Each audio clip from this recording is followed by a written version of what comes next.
Okay. Yeah.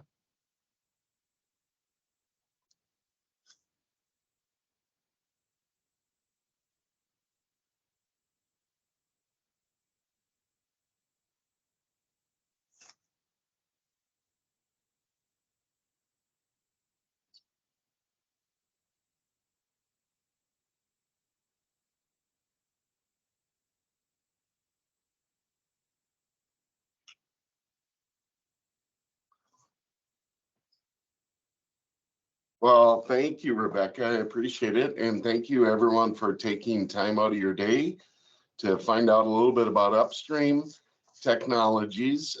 We are a small company out of Minnesota, started back in 2012. I've been with Upstream since 2015.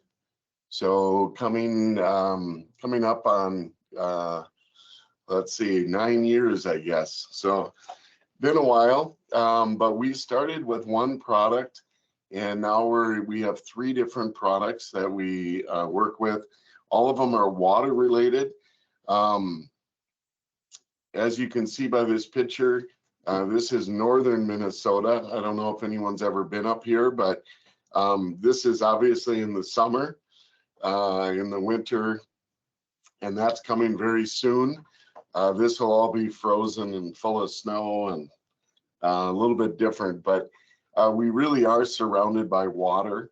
And so our company's goal is cleaner water for the next generation. And that has been kind of our general goal for a long time. And back in 2020, we kind of got a little bit more serious about what our true goal was. And we put together a real specific goal.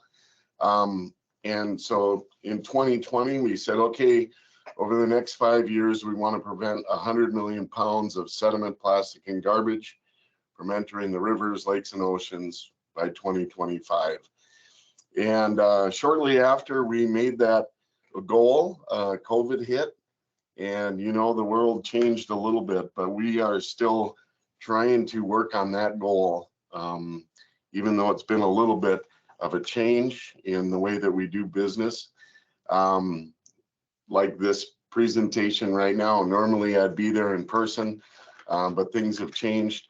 Right now we're at 32 plus million pounds, and so we're still trying to get to that 100 million pounds in the next 2 years. And so we got a ways to go, but that's what we're doing when we wake up in the morning. That's what we think about. So we're doing that through three different products. I'll go through these today, so you guys are aware of them and are familiar with kind of their, I guess, history, where they came from, what they're all about. And my hope is, number one, that you have an understanding of who we are as a company, put a face with a name, so to speak. And if you guys run into any situations or projects or questions, would love to be a resource for you and someone that you could reach out to, and we could hopefully work on some projects down the road if they come up. So I'll start out with talking about the product on the left, which is the MPD infiltrometer. This is an automated replacement of the manual double ring test. If any of you guys have done double ring tests, you know that it's very cumbersome and time consuming. This is a game changer, we believe, for people that have to figure out how quickly that ground is infiltrating. So I'll go through that first, and then I'll focus on the Saffle Baffle on the right, which is our flagship product. This was developed by the University of Minnesota back in 2011, and we took over as the manufacturing and marketing of that product in 2012 and started Upstream Technologies. Our most recent addition is the product on the far right, and that is called the Skunk, and that goes over the outlet pipe to capture all the floatable debris and garbage. So I'll go through some history about where we came from and how this all came to be. But both the MPD infiltrometer and the SAFL baffle had their origins from the University of Minnesota. And so that's where they came from. The skunk was one that we came up with kind of through the process of running into some issues with other products. And so we created that one, and that's our most recent product. So I'll jump in. Please feel free to just bring up questions as they come. And if there's anything I'm missing or don't know, I can find that out for you and get back to you. But I'll start with the infiltration. Currently, there's lots of ways to do this, but most of them are pretty cumbersome and time consuming. If you guys, is this something that you guys do internally? Is it anything that you do at all? Is it something that you hire out a geotech? Is there different groups that maybe you do this or don't do this on the presentation today?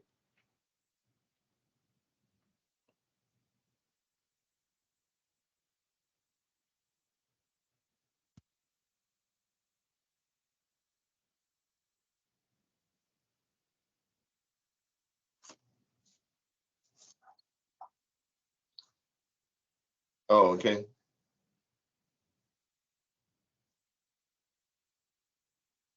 Okay.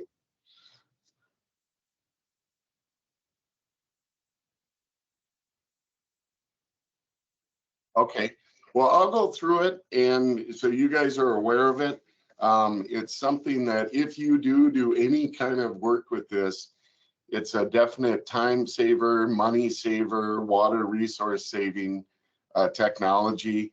And if nothing else, it'll be good for you to be aware of it just in case something ever comes up down the road. So I'll go through it pretty quickly, but this is designed to help sizing rain gardens, retention ponds, infiltration ponds, sizing them appropriately. So when that ground is fully saturated, how quickly is that going to infiltrate, make sure they're the right size.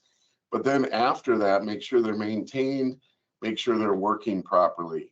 And so these are the tests that are done to figure that out. And what it's calculating, if you look at this chart, there's products out there that just measure the infiltration rate.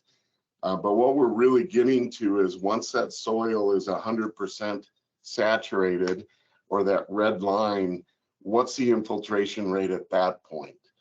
Most of these products, you have to saturate the ground, and that's why it takes so long.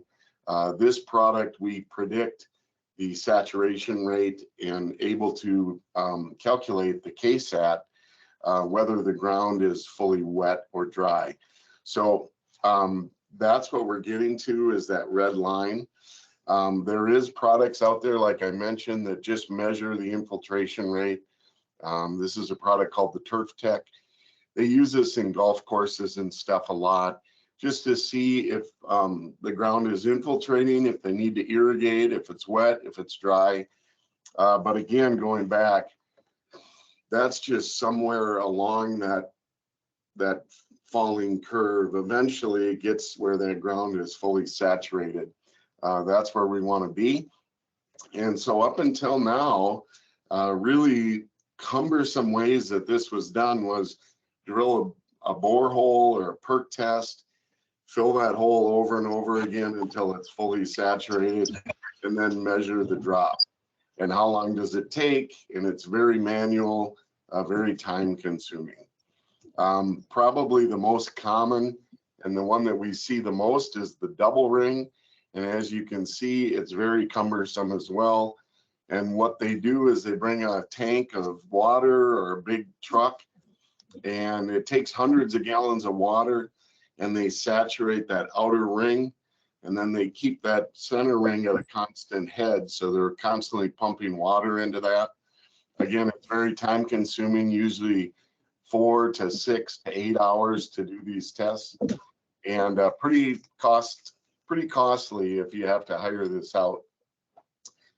So one is the MPD infiltrometer. It's a fully contained kit.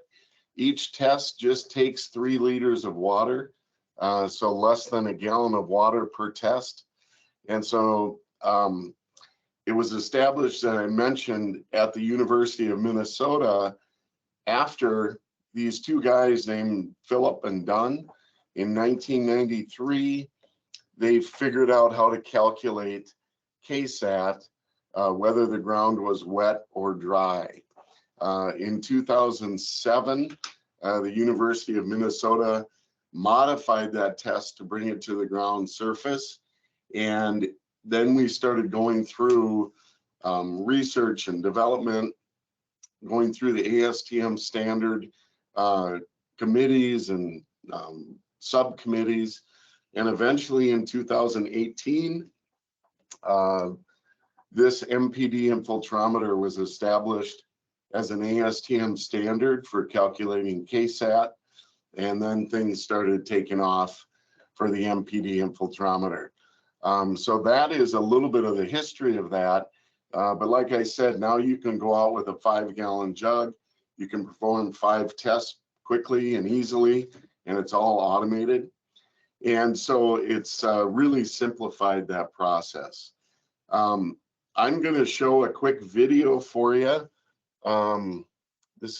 I thought this was already in the presentation, so I apologize. It'll take me just a second to go to our website.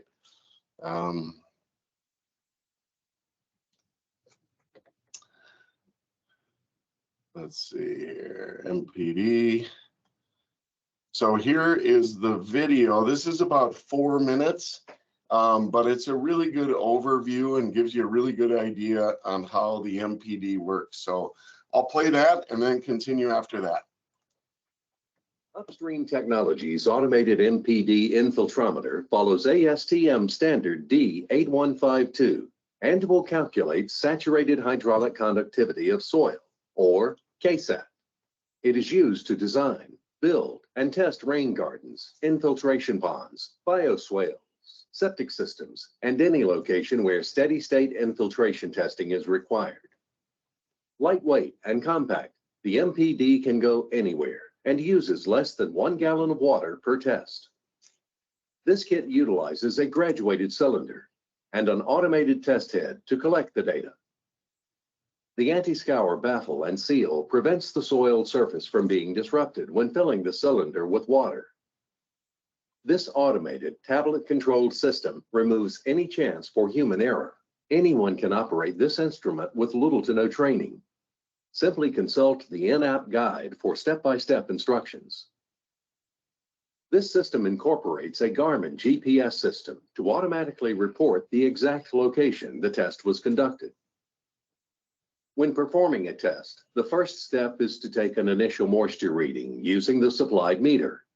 Slowly press the probe into the ground 5 centimeters and wait 15 to 20 seconds for the gauge to settle. This gauge is in 10% increments. The result today is 30% moisture. Using the wooden set and mallet, tap the cylinder into the ground 5 centimeters. Make sure it is not loose and creates a tight seal with the soil. The anti-scour rubber seal may move during this process. Reach down and reset this seal. Press and hold the button on the top of the MPD head to turn it on, and a green bar will appear in the app. Tap this green bar and a dialog box will appear. Enter the initial moisture reading, in this case 30%, and enter a name to identify this test. Set the tablet down and fill the cylinder with water. Place the MPD head and hose in and on the cylinder. Pick up the tablet and tap the Submit and Begin Test button. The MPD app will now turn the green bar to orange to indicate the test is running. The MPD head will measure the water head drop over time and automatically record the data required to calculate hydraulic conductivity. It is best to let the cylinder drain completely before finalizing a test. This will usually take about 45 minutes to an hour, depending on soil conditions. When the cylinder has drained, remove the MPD head and cylinder and set them aside. Then take a final moisture reading in the same location as before In this case, the moisture reading is 80%. To complete the test, tap the orange bar in the app and enter the final moisture value. Then tap the button Finalize Test. All data will then transfer from the MPD head and will be stored on the tablet. We are now ready to begin another test. Ground variations change and infiltration will vary around the site. Best practice is performing multiple tests and create a site average. Ground variations include soil composition and compaction, boulders under the test, tree roots, and even mole and ant tunnels will have an effect.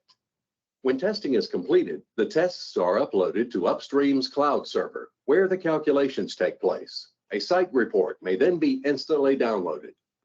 This report contains a description of the site, a best fit site average, a satellite photo of the site with a GPS map pin for each test performed, and the hydraulic conductivity for each individual test. To maximize time in the field, Upstream Technologies offers a triple MPD kit, so 3 tests may be run simultaneously by one person. So that is a quick overview of the MPD infiltrometer and how it works. Oh, hang on a sec.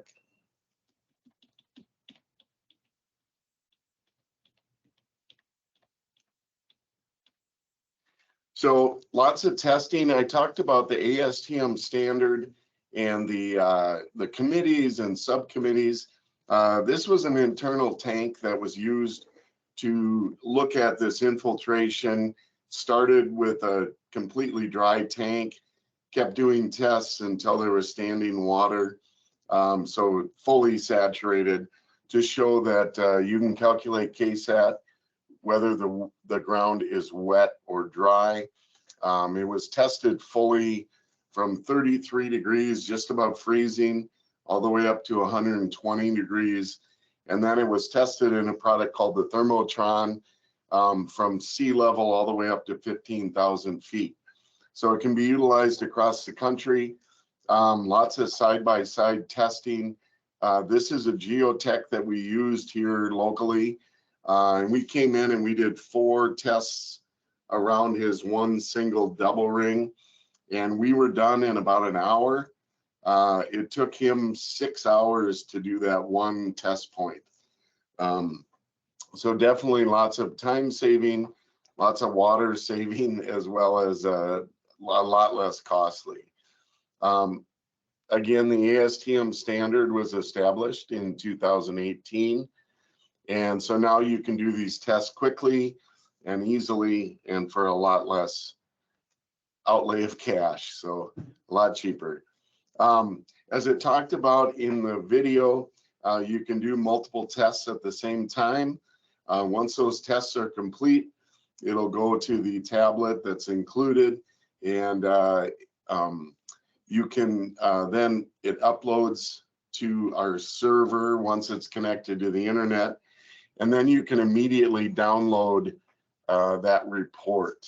So it talked about this a little bit in the video, but it's pretty cool. You can download this instantly. It gives you a satellite photo, gives you the GPS pinpoints of all the tests that you took, as well as the KSAT for each of those test points, and then an average for the whole site. Being utilized quite a bit across the country, up into Canada. We're even seeing activity in the Scandinavian countries, Sweden and Norway. Here in North America, we crossed over the 7,000 tests, so it's continually growing.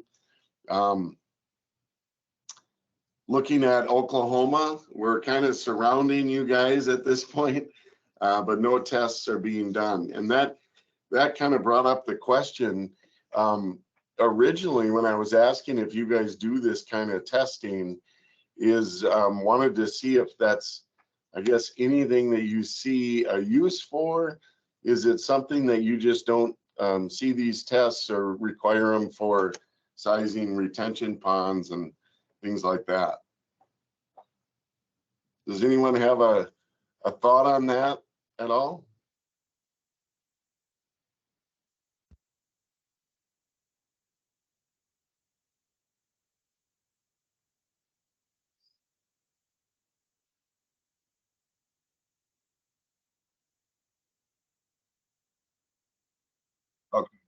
Okay.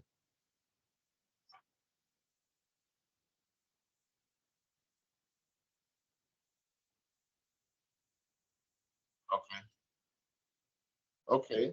Well, that's another thing as you guys do work through that, um, keep us in mind. We certainly want to do whatever we need to do to make sure that we're listed as an option.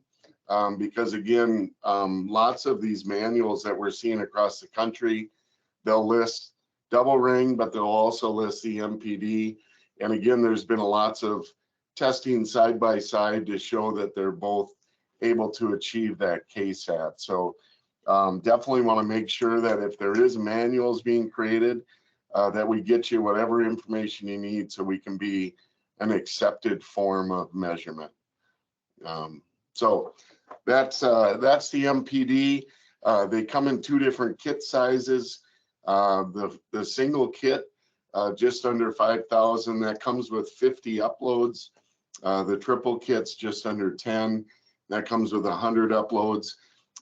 These kits do not require any kind of monthly or annual service fee or anything like that. It's all on the usage and the uploads. Once those uploads are utilized, you can purchase additional uploads for as low as $20 each. So as you can see, rather than spending $800 to $1,000 for a single test point, you can do a whole test and do it for quite a bit less expensive. All the pieces and parts are under full warranty. So if anything happens to it, if something stops working, we'll fix it or replace it at no cost. So the other thing that we're starting to see is because it's digital, we're seeing cities and municipalities using this as a way to really track those retention ponds and figure out what the maintenance triggers are, what are the levels of infiltration, because you can go out and do these tests so quickly and easily. And because it's digital, they're looking at ways to tie it into their asset management software, their GIS software, things like that.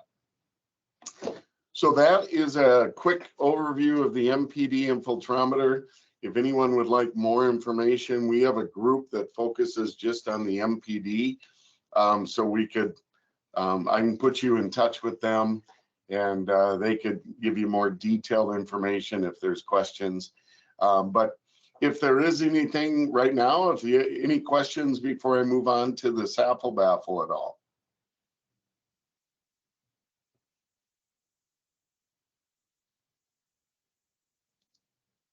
No?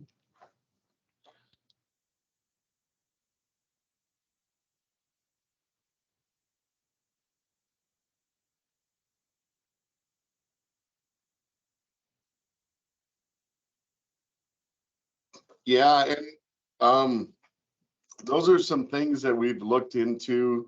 As of right now, they're just being sold as a kit. But we do have groups that have those and can source those out. But as far as in Oklahoma, I don't believe we have any there yet. So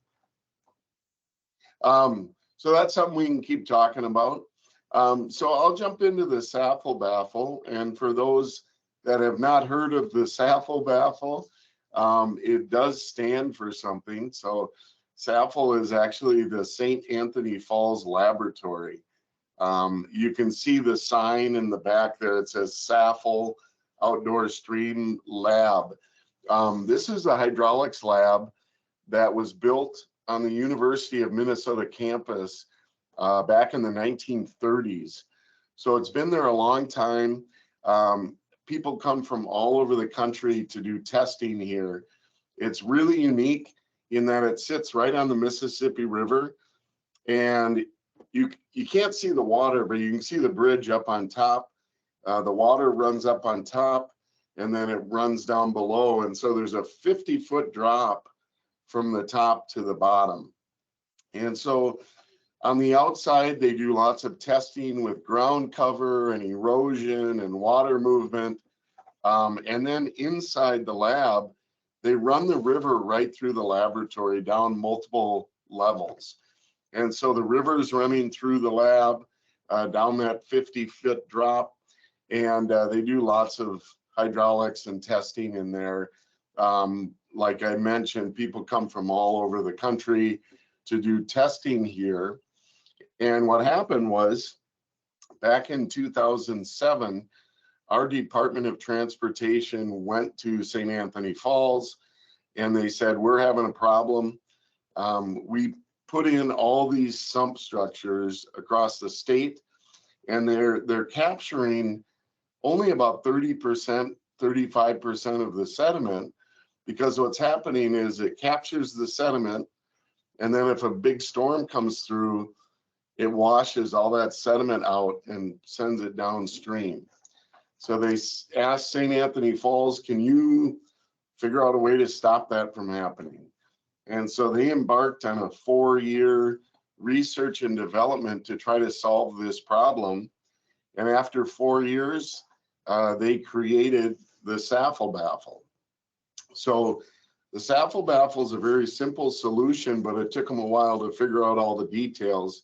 But it simply goes in a standard sump structure, and it eliminates all that washout. So now you can take a standard sump, put a Saffle Baffle in there, and get up to over 80% TSS removal simply by putting a Saffle Baffle in there. This is some of the testing that was done. These are 2 sump structures that are exactly the same. And you can see on the left, without the Saffle Baffle in there, all that sediment is getting resuspended and washed out and sent downstream. Once they came up with the solution, you put the Saffle Baffle in that same sump structure, and even at higher flow rates, it eliminates all that washout, creates a flow through there, and now you can have this standard sump structure and reach those 80+% TSS removal numbers. So now you can get the same kind of capture rates as a hydrodynamic separator, but about 1/5 of the cost. So quite a bit less expensive. They started out very heavy in Minnesota. Now we're in about 27 states. We have probably 150 to 200 of these that go in the state of Minnesota every single year. But as I mentioned, it's expanding out. We're starting to see some activity in Texas and, again, kind of surrounding Oklahoma. But it's something that if you guys run into situations where you need to get sediment out of the storm drains, this is a very cost-effective way to do that. And we're gaining popularity every day. So we've been excited to see the expansion. And again, we started out primarily in Minnesota, and now we're out into 27 different states. It's focused on the sediment side, so it definitely falls in the hydrodynamic separator category. Turbidity is more of the real fine stuff, and we run into that a lot in Georgia because they have real fine clays. And so we focus on the sediment, which is 70 microns and above. So when you look at these 2 areas, we fall into the sediment, which is 70 microns and above. Anything smaller than that would require some sort of filter or membrane type system, because the hydrodynamic separators only handle 70 microns and above as well. And when you look at those, they're typically $20,000 to $30,000 to $40,000. The average Saffle Baffle is about $4,500. So quite a bit less expensive. The other thing that we're seeing, and again, this is just ideas to keep in mind, if you do need to capture the real fine particle sizes and get rid of or do the turbidity, we've been seeing a lot of pre-treatment with the Saffle Baffle.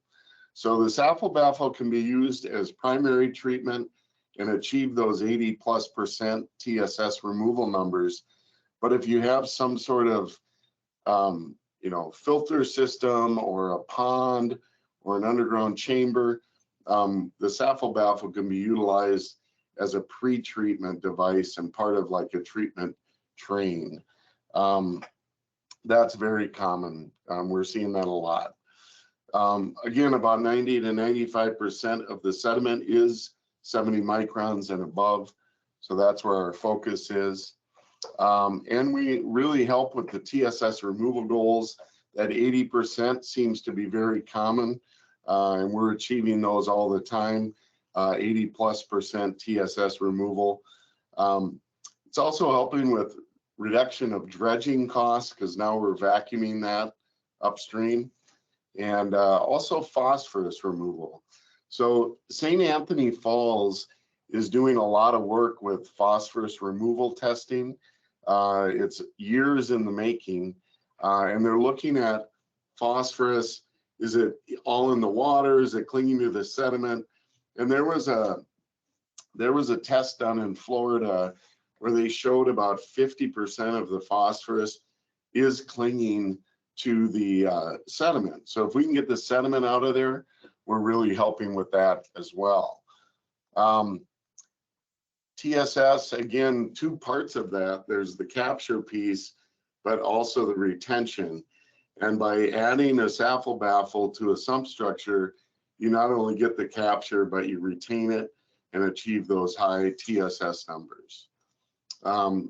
It's built out of stainless steel, so built for longevity, and there's no maintenance to it. So there's no moving parts or maintenance. It's a very simple solution. Once it's installed, the only maintenance is vacuuming out those sump structures. The other thing that was a big concern for the DOT, now that we're putting something into these sump structures, they wanted to make sure that it wasn't going to clog or back up systems. So there was lots of testing and research into the fact that we want to make this so it's not going to clog. But if for some reason something happened and I don't know, something came down and it clogged it, it's not going to back up the systems. So lots of testing with that. If you haven't seen the SAFL baffle, this is what it looks like. Again, it is built so that it could be retrofit without having to tear up the streets. So it can be new construction, but it comes in panels and parts so that everything fits through the manhole and can be retrofit as well. So being utilized quite a bit in both of those scenarios. A lot of times it's new construction, other times it's being retrofit into existing structures. And the cities or municipalities don't need to tear up the streets. They can just put these in. The testing that they did, that 4-year process, lots of testing, case studies, real life performance results. But the other thing that was done during those 4 years was they worked with Bar Engineering and they created a software called Shazam. And I don't know if anyone's heard of Shazam, speak up if you have, but it's sizing hydrodynamic separators in manholes. One of the things that we're offering is if you have any projects that have sediment capture needs, we'll do this free analysis for you, and we'll show you what the TSS removal numbers would be and the costs and the sizing for your project specifically and that location. We can also help with, do you need multiple structures? What do we need to achieve that 80+% TSS removal number? If that's something that you guys need, we can do that analysis for you. The other thing that the university looked in was the testing. So what kind of testing is going on? New Jersey testing back in 2007 was really the only test method out there. And what they would do is they take a cup of the water before the BMP, then take a cup of the water after the BMP, and then compare those, figure out what these BMPs are capturing. Because they were creating this software, they needed real specific data. So they got a new test method that they created called the mass balance method. And what they did is they took 100 pounds of sediment and they would run it through all the different BMPs. They tested like 9 different BMPs, including a standard sump structure and a sump structure with a saffle baffle, and then a bunch of different hydrodynamic separators. And they'd run 100 pounds of sediment through each of these different BMPs, and then they would drain it and figure out exactly what was captured by each of the different BMPs. And then they would run it through a sieve or a sifting system and get down to the specific percentage of each particle size that each of the different BMPs was capturing and get real specific. So this is what's been put into that software. So now you can compare these BMPs head to head. The cool thing is the University of Minnesota created this new test method. It became an ASTM standard for testing, and now the New Jersey cup method has kind of been pushed aside, and the New Jersey test method now is this mass balance method. The saffle baffle has been tested by New Jersey or the NJCAT, NJDEP, and it's been fully tested and verified and certified by NJCAT. So that's something that has been happening. They did also lots of testing with that saffle baffle to solve this problem, and they looked at different things. They looked at low flow rates, high flow rates, different sump sizes. And one of the things that they found with the sumps is that the deeper the sump, the more capture, which seems to make sense up into a certain point. But going the other way, they found that if they're under 3 feet, even with a saffle baffle in there, they're getting some washout. And so we have a minimum of a 3-foot sump for both the saffle baffle and the skunk. They both sit a foot below the outlet pipe. So that allows 2 feet at a minimum of capture space, and it eliminates all that washout. They also looked at the placement of the baffle, and if they got too close to the inlet pipe, they were getting washout. So we focus more towards the center of the structure and just make sure that there's enough room for that vac truck to get down the middle if the manhole is in the middle. We've also seen 2 manholes put in on the side if it's new construction or if it's something you can add so that the vac truck can go on either side. They also looked at different angles because, as you guys know, they're not all 180 degrees apart from each other. So depending on how the angles come in, depends on how the saffle baffle will fit. And we can do the CAD drawings for that as well and show you how the saffle baffle would fit and how it needs to be installed for your specific project. It also works with multiple inlet pipes. So if there's multiple inlet pipes, we can help with that and do the CAD drawings for that as well. But there is kind of one type of sump that it doesn't work very well. So something to be aware of. If all the water is coming from the top, so if it's like a catch basin at the end of a parking lot or something like that, we need at least 75% of the flow to be horizontal. So we can have some water coming from the top, but if all the water is coming from the top, we'd want to be downstream from that so we can have that horizontal flow. I talked about the garbage. This is some testing they did. They actually clogged it and made sure that even if it's clogged, it's not going to back up the system. And we have over 2,200 of these now around the country, and none of them have caused a backup. This one is in our capital city of St. Paul, Minnesota. And as you can see, a lot of garbage is coming through that. And so typically these sump structures are required to be cleaned out about every 6 months or so. That's about the typical time frame. This one is cleaned out a little bit more frequently. The maintenance crew keeps an eye on it because of all the garbage coming through. But typically they're about every 6 months or so as far as a clean out. The Shazam software, real quick. These are the 9 products that were tested. So you can compare these products head to head. And this is what we'll use, this third-party software, to do that free analysis for you if you have any projects.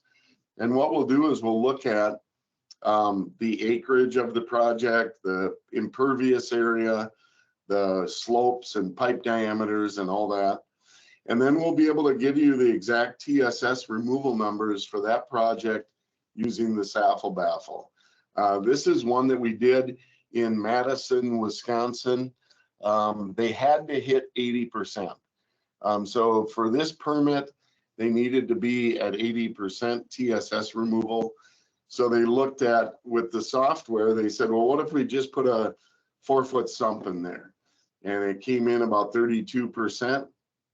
They put a Saffle Baffle with the 4-foot sump, and it bumped all the way up to 71%, but they needed to be at 80%. So they said, well, we could put a second structure in there, or what if we just make this structure a little bit bigger, make it a 6-foot sump. They were able to hit the 80% with a 6-foot sump and a Saffle Baffle. They also tested the Storm Scepter, the Downstream Defender, the CDS unit, and those also hit the 80%. In fact, they were a little bit higher than us, but they were also 3, 4, or 5 times the cost. So as you can see, even with one structure, there's lots of money to be saved by doing a Saffle Baffle in a sump structure. But if there's multiple structures, this can really start to add up and save the municipality or city or client, if it's a developer or something like that, can save a ton of money on that project. Again, made in the USA, 100% stainless steel. And one of the things that we did in 2019 is we always said, oh, it'll be a 20+ year lasting product. So you can put it into the sump structure and just, twice a year vacuum it out and you'll be good to go. But in 2019, we actually put together a 20-year guarantee. And so the Saffle Baffle is guaranteed for 20 years.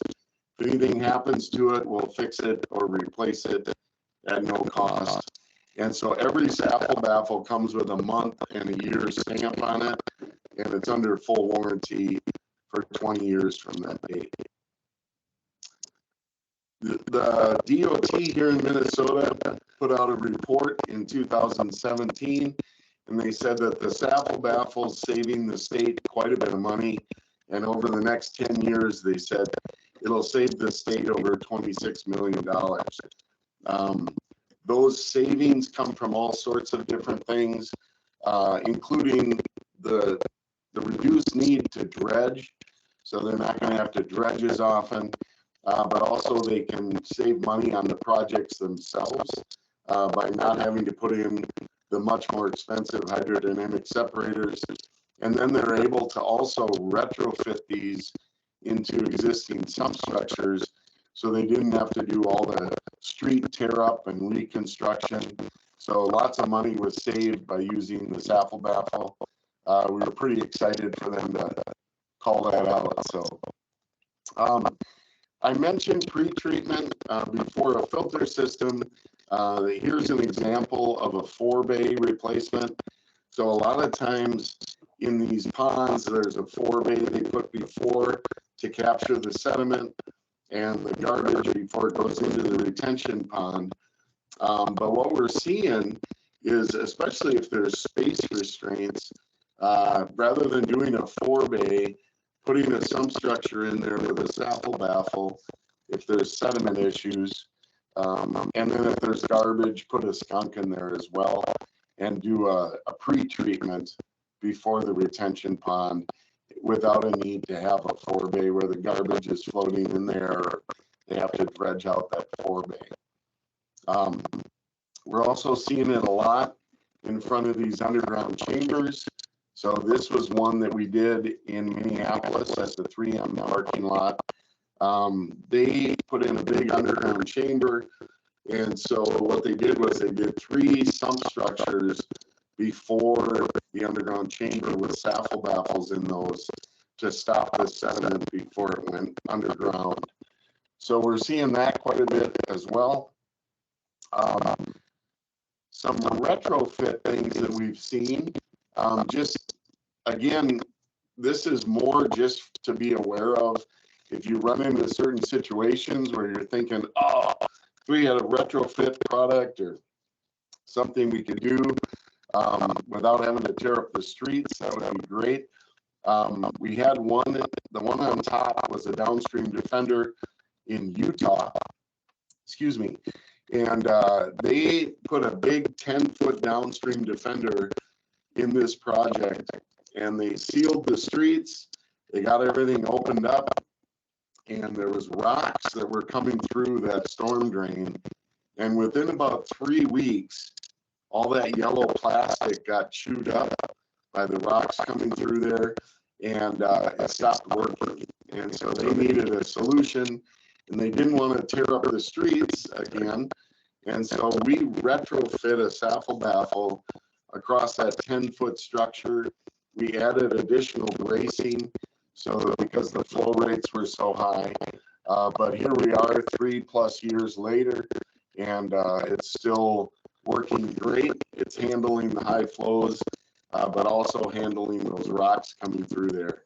The one on the bottom was a similar thing where they put in a hydrodynamic separator, the storm scepter in Colorado, and there was high flow rates. And one of the things with the hydrodynamic separators is they can handle only real low flow rates.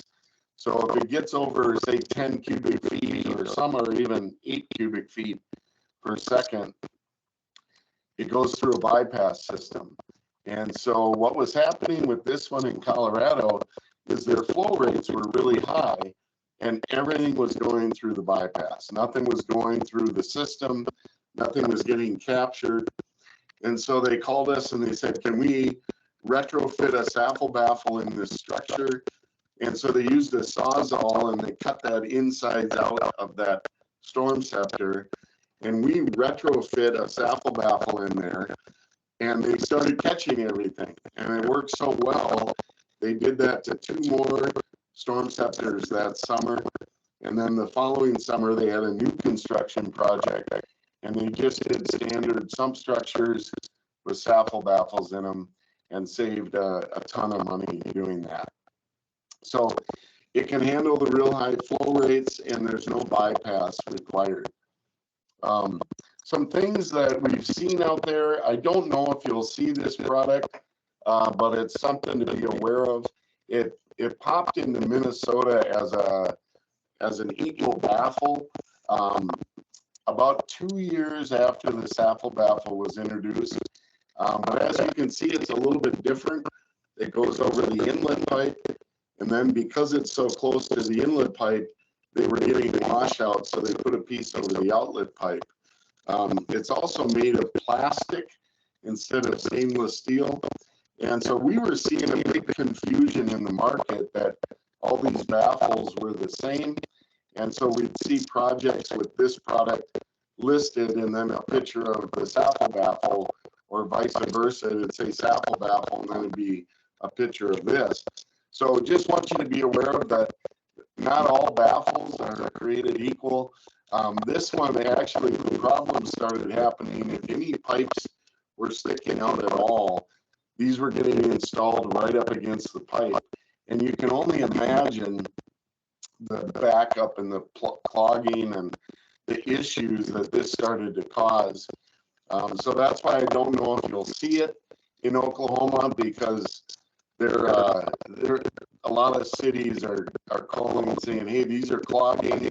We had maintenance crews that had to cut these out, and so now there's nothing in there. Can we put a saffle baffle in there? We had the worst one was, you know, there's a piece over the inlet pipe and then a piece over the outlet pipe. We had one city that the outlet pipe got pushed up against the outlet and flooded the whole street. It was like 2.5 feet of water, flooded basements, cars that were flooded. So big issues with these for clogging, and that's one of the nice things about the saffle baffle. The way it's situated in the middle of the structure, it's not causing backups or clogging like that. The other thing that we've seen is contractors just say, it's just a piece of metal with holes in it, so I'm just going to take a piece of metal and cut holes in it. Something for you to be aware of, because the problem with this was the contractor charged them for a saffle baffle, and then they just built one. And this was only 25% open space. And it was actually causing more of a turbulence than if it wasn't even in there. So that 4 years of research really did create the saffle baffle to be something unique, something that really works and is effective. And it was this magic number of 48% open space that created that flow through there and eliminated all that washout. So that is a long-winded explanation of the saffle baffle. It was, created to stop that sediment so we can achieve those high TSS numbers. We can handle real high flow rates, and it's built for long life and guaranteed for 20 years. So that is the saffle baffle. I just have a few more slides on the skunk, but before I jump into those, does anyone have any questions or thoughts on the saffle baffle at all?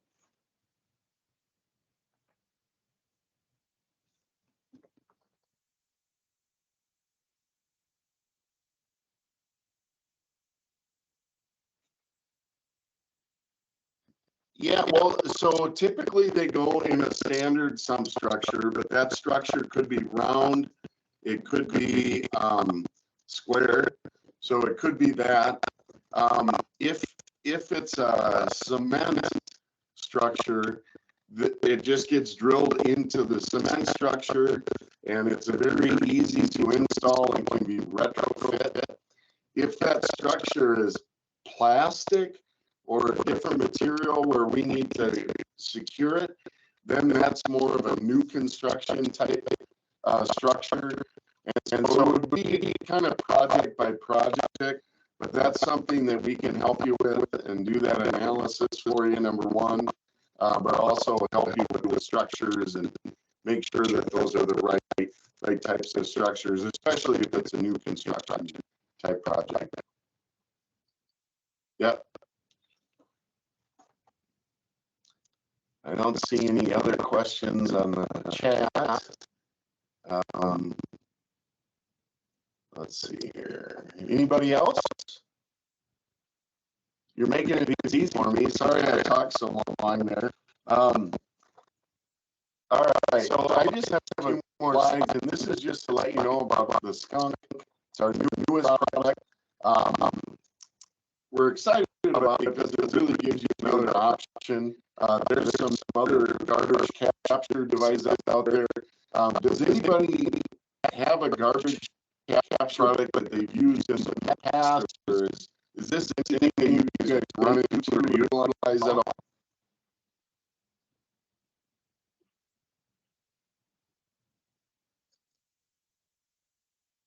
Okay.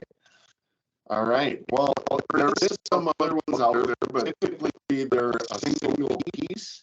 And so we had the reason this product came about was we had a project in Maryland that they had a saffle baffle with another product, and they were, going to use them both in the same structure, which is fine. The saffle baffle and the skunk can be in separate structures, or they can be in the same structure, and we can help with that decision as well, and kind of looking at different placements of that. But this particular one, they were both going into the same structure. The contractor sealed the streets and they weren't put in. And so they called us kind of in a panic because they were going to be able to retrofit the saffle baffle in there, but this garbage protection unit was one piece and it wouldn't fit through the manhole. So they called us and they said, do you have a product that comes in panels like the saffle baffle for garbage capture? And at the time we didn't have it, but we thought that's a pretty good idea, and that would go right along with our saffle baffle for the retrofit or new construction thing. So we embarked on a 2.5 year research and development of the skunk. It originally was called the Garbage Guard, and it was all black. But as you can see, it goes over the outlet pipe. It also sticks a foot below the outlet pipe, so the clean water can come underneath. And then all the floatable debris and garbage can be captured. When we had our first installation, this was a few years ago, it was at a Top Golf up here. You guys have Top Golf down there at all? Have you heard of that? Okay. So we had a Top Golf and they put in a garbage guard, and we actually called the product the Garbage Guard, and it was all black. And the contractor, that middle piece is a little bit different. And so after figuring it out, he said, my only issue was it was hard to know which piece went where. You should make that middle piece a different color. So we changed it from black to white. And once we put it together, we thought we should call it the skunk instead. So we changed the name to the skunk. But here is what it looks like. And it comes in four different sizes, depending on the outlet pipe. But it's built in panels that all fit through the manhole. So it can be new construction or retrofit as well, just like the saffle baffle. So that's the skunk, also made in the USA. And so that is what we are doing here at Upstream. And we have the MPD infiltrometer for the geotech side. More on the civil side, we have the saffle baffle for sediment capture and the skunk for floating debris. Any parting questions or thoughts at all? All right, thanks, Jordan.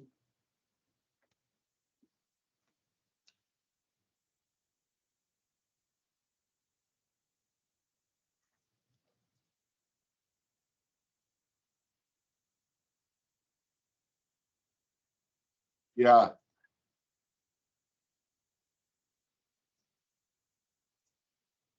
That would be great.